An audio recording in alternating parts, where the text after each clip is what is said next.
Oi pessoal, tudo bom? Nesse vídeo eu vou falar um pouco sobre a minha pessoa, sobre a minha carreira e o que me motivou à criação desse canal, chamado Além do Código. Bom, o meu contato com a área de TI, ela começou quando eu era bem novinha, ali eu tinha 13 anos de idade, né?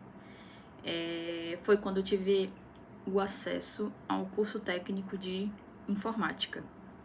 Quando eu me inscrevi para fazer o curso técnico em informática, eu acreditava que eu ia aprender Word, Excel, as melhores técnicas ali para usar o Windows, né? E usar todas essas habilidades em algum emprego no futuro, mas a realidade foi um pouquinho diferente, né? Nas minhas primeiras aulas de informática, eu já entendi que não era bem por ali o caminho, né? Então foi o primeiro contato que eu tive com programação. Minhas primeiras disciplinas era lógica e técnica de programação e linguagens de programação, né? Então, na matéria de lógica e técnica de programação, eu aprendia o básico sobre programação. E eu lembro que o meu primeiro algoritmo, o meu primeiro programa que eu fiz foi como trocar um pneu. Na época, o professor, ele queria ensinar a gente de uma maneira bem didática, assim, sobre o que era um algoritmo. E um algoritmo nada mais é do que um passo a passo, né? Do que a gente precisa fazer para resolver um determinado problema. E aí, eu fiz mais ou menos um ano de curso técnico, né? Foi bem bacana, foi minha primeira experiência. Eu digo que foi bem bacana hoje, mas na época foi um evento totalmente traumatizante, assim. Meu contato com programação, meu primeiro contato foi horrível, assim, pra mim, porque era um conteúdo que eu nunca tinha visto na vida. Eu tive bastante dificuldade de aprender no início e não foi um dos melhores contatos, certo? Isso foi no primeiro ano do ensino médio, eu tinha exatamente 13 anos de idade. Depois disso, eu comecei a focar no vestibular para entrar numa faculdade pública, né? Eu acabei entrando, né? Passou 2 anos ali, terceiro ano do ensino médio, eu decidi fazer vestibular, né? Para ciência da computação, né? Com o objetivo de aprender um pouco mais sobre aquilo, sobre a área. Eu não tive um dos primeiros contatos, um dos melhores, mas foi algo que me chamou bastante atenção e que me interessou bastante, apesar da minha experiência que não foi tão boa assim no início, né? Então, acabei entrando na Universidade Federal do Amazonas, na época, e cursei, né, 4 anos ali do curso de Ciência da Computação. E foram os 4 anos mais desafiadores, assim, pra mim, assim, porque foi sem dúvidas uma experiência bem desafiadora, né? Por conta das disciplinas, por conta de todo o contexto que eu estava inserida, né? Eu sempre estudei em escola pública, né? E faz toda a diferença, assim, né? Quando você tem uma base bem mais forte ali, uma base bem concretizada. Então, para mim, eu tive bastante dificuldade, assim.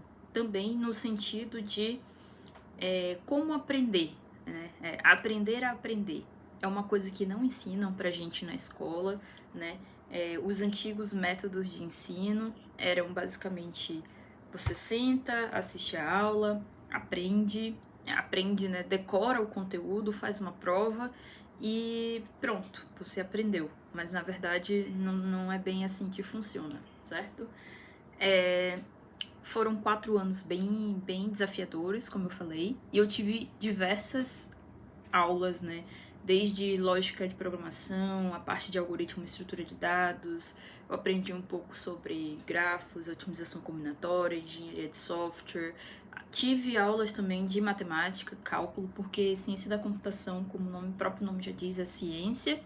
E um dos objetivos maiores dessa graduação de bacharel, né, o título que você ganha de bacharel, mas a intenção é você ter bastante contato com o lado científico, o lado da pesquisa. Então a gente aprende muita coisa teórica no curso e no final a gente também não sai tão preparado para o mercado de trabalho. Isso aí é fato. em qualquer canal, em qualquer lugar que você for atrás dessa informação, todo mundo, né, chegou à conclusão de que a faculdade, ela não te prepara 100% para o mercado de trabalho, né? E aí, depois, quando eu tava ali no finalzinho ali da graduação, eu tava para me formar, faltava um mês, eu tava fazendo só o TCC, surgiu a oportunidade de eu começar a trabalhar no mercado. Na verdade, no fim da faculdade, eu fiquei muito na dúvida do que eu iria fazer assim que eu terminasse minha graduação, né? Não trabalhei, isso é uma informação importante, né? Eu não trabalhei durante a minha graduação, eu foquei 100% na faculdade. A faculdade era tempo integral, então tinha aula de manhã, tinha aula à tarde, e eu tive esse privilégio, vamos dizer assim, de ter o apoio dos meus pais para me deixar livre ali naquele momento só para cursar a universidade, né? Só para estar presente na universidade. Mas isso não significa, né, que eu estava sendo financiada, né, por eles, assim.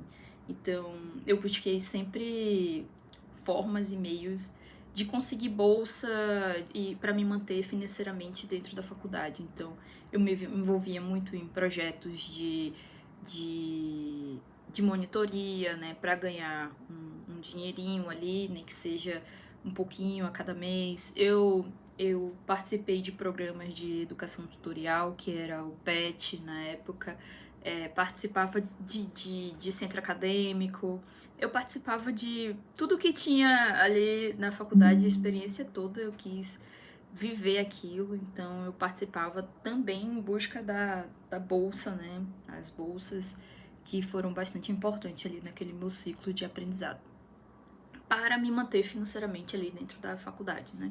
Além disso, né, a faculdade, a Universidade Federal, ela teve um papel bastante importante ali também por conta da alimentação, né? A gente tinha acesso aos restaurantes universitários e isso foi muito importante também para me manter ali dentro, porque a comida era acessível, né, para estudante e um preço bem acessível, e isso ajudava muito a gente a se manter ali dentro, né? Mas acabei fugindo um pouco do assunto. Voltando ao final da minha faculdade. No final da minha faculdade ali, surgiu a oportunidade de eu ir para o mercado. Mas eu tava na dúvida ali se eu ia realmente pro mercado ou continuava na área acadêmica, né? Eu queria fazer mestrado. O mestrado é algo que é bastante incentivado dentro do curso de ciência da computação, pelo fato de que a faculdade ela te leva ao lado científico da coisa, né? Como eu falei, ciência. Então as pessoas são muito motivadas a ir pro lado da pesquisa, pro lado do ensino, né? Então, por isso, a gente se sentia meio que na obrigação ali no final da faculdade, ou no meio, enfim, dentro da faculdade, participar de algum projeto de pesquisa, algum projeto de iniciação científica e fazer ali o mestrado era algo que é praticamente uma obrigação, sabe? Mas na época, um professor que me acompanhou bastante durante a graduação, foi bastante meu orientador ali, teve a oportunidade de selecionar alunos, né, para entrar num processo seletivo de uma empresa que estava surgindo ali em Manaus. E aí ele lembrou logo de mim e falou: cara, eu acho que essa oportunidade é muito boa para você, se joga nela e vai. E foi assim que eu entrei no mercado de trabalho, ali mais ou menos em 2015, né? Durante esse processo, eu acabei passando por diversas empresas, né? A primeira empresa que eu trabalhei ali durante uns 6 anos. Foi onde eu tive toda a minha base técnica ali. Eu consegui aprender bastante coisa. Eu consegui botar bastante coisa em prática ali que eu via só na faculdade, na teoria. E foi um período de bastante aprendizado ali. E eu agradeço muito pelas pessoas que tiveram ali comigo naquela jornada, porque teve a paciência de me passar conteúdo, teve a paciência ali de me ajudar tecnicamente a minha evolução, certo? Passando ali um pouco do tempo, né, veio a pandemia, veio a oportunidade de trabalhar home office para empresas do mundo inteiro. Foi aí que eu comecei a pensar em vagas além de onde eu estava, né? E aí eu tive a oportunidade de começar a tentar vagas para empresas de São Paulo, que era ali o foco, né? Era o boom da tecnologia ali na época. E acabei tendo a oportunidade de trabalhar em 2 empresas grandes de produto. E no meio desse caminho ali, no meio desse processo, eu fiquei meio perdida, né, sobre como avançar na carreira, né, durante esse tempo. E acabou que me surgiu a oportunidade de fazer um mestrado profissional em engenharia de software. Isso foi mais ou menos em 2018, né? Foi quando eu senti que precisava evoluir na carreira, não sabia como, não entendia de que forma. E a primeira coisa que eu enxerguei ali no meio do caminho, para uma pessoa que não tinha tanta informação, tanto conhecimento, tanta experiência, né? Eu acabei indo fazer um mestrado profissional. Hoje eu sou mestre em engenharia de software, né? E não foi fácil também, foi um processo muito difícil, muito desafiador, principalmente por conta de uma mudança que eu tive na minha vida, né? Eu tive que mudar de cidade, eu tive que me arriscar a morar num novo estado, sozinha, coisa que eu nunca tinha feito na vida, né? Eu sempre morei com os meus pais ou com meu esposo, meu antigo esposo. E foi um desafio que eu topei no objetivo de crescer, de ter novas oportunidades, de tentar, de realmente me colocar ali num cenário realmente diferente e que poderia me desafiar e me transformar numa pessoa melhor. Tanto no sentido pessoal, quanto no sentido de carreira, certo? Hoje, 2026, quando eu tô gravando esse vídeo, eu tenho 11 anos trabalhando como engenheira de software na área. Sou engenheira de software pleno. Tive a oportunidade de trabalhar com várias linguagens de programação. Eu me considero uma pessoa full stack. Eu trabalho tanto com front-end como back-end, né? Gosto muito de estudar sobre todas as 2 áreas, né? E tenho o objetivo de me tornar líder técnico um dia, né? Então, tô estudando, tô batalhando, tô indo atrás desse objetivo. E eu criei esse canal com o objetivo de tentar ajudar pessoas que, assim como eu, no passado, se sentiram perdidas, né? Se sentiram, meu Deus, eu não sei pra onde ir, pra onde eu vou, como é que eu faço pra crescer na carreira, o que que eu preciso fazer, o que que tá me faltando, sabe? Foram momentos na minha carreira que eu senti muita falta de apoio, né? De pessoas que pudessem me ajudar. E não tô culpando pessoas, não tô falando, poxa, devia ter alguém ali no meio do caminho pra me ajudar. Não, eu também não tinha experiência e eu não sabia como correr atrás disso, como ser uma pessoa proativa, de ir atrás de pessoas que pudessem me ajudar, de ir atrás de conteúdo que pudesse estudar. Enfim, eu digo para várias pessoas que hoje eu encontro no meio do caminho e que estão começando agora na área, eu dou vários conselhos, né? Falo como que a pessoa deveria ir, para onde ela poderia estudar, como que ela poderia se comportar para chegar num determinado objetivo que ela traçou, né? E eu costumo dizer, meu Deus, eu gostaria tanto de ter recebido esse conselho no passado, isso ia me poupar tanto tempo, isso ia me ajudar tanto na minha carreira hoje.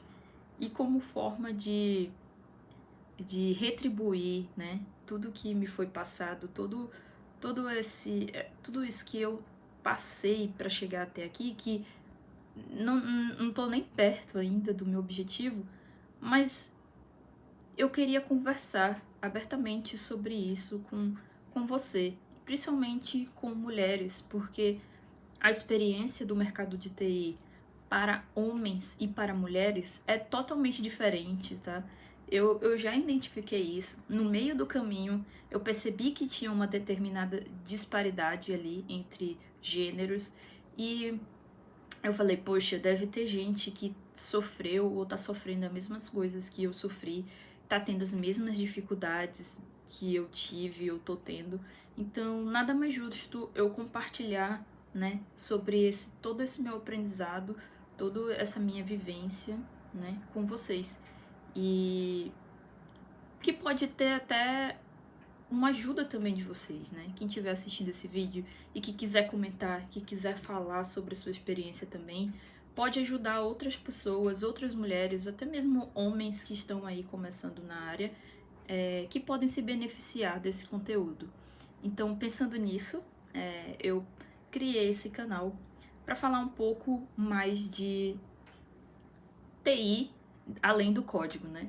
Eu poderia aqui também fazer um canal para falar sobre linguagem X, linguagem Y, te ensinar sobre System Design, te ensinar sobre back-end, sobre front-end, mas isso aí já tem canal a rodo que faz isso, né? Canais muito bons de pessoas que eu acompanho, que são ótimos nisso.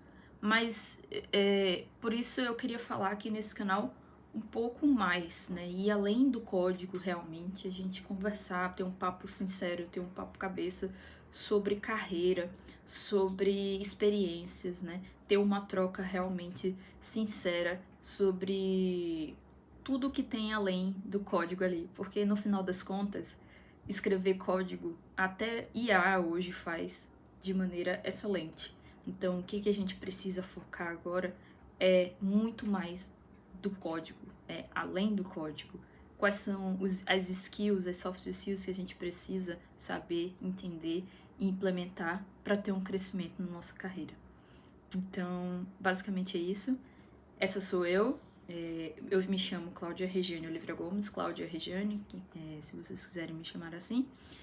E tenho 11 anos de experiência na área, um bacharel em ciência da computação, um mestrado em engenharia de software e esses 11 anos de carreira. Espero que isso seja suficiente para a gente conversar, para eu mostrar que tenho um pouco a colaborar com você também. Obrigado por quem está assistindo esse vídeo e deixa nos comentários aí sobre sua experiência, sobre o que você quer ouvir, que eu fale aqui nesse canal. Obrigada.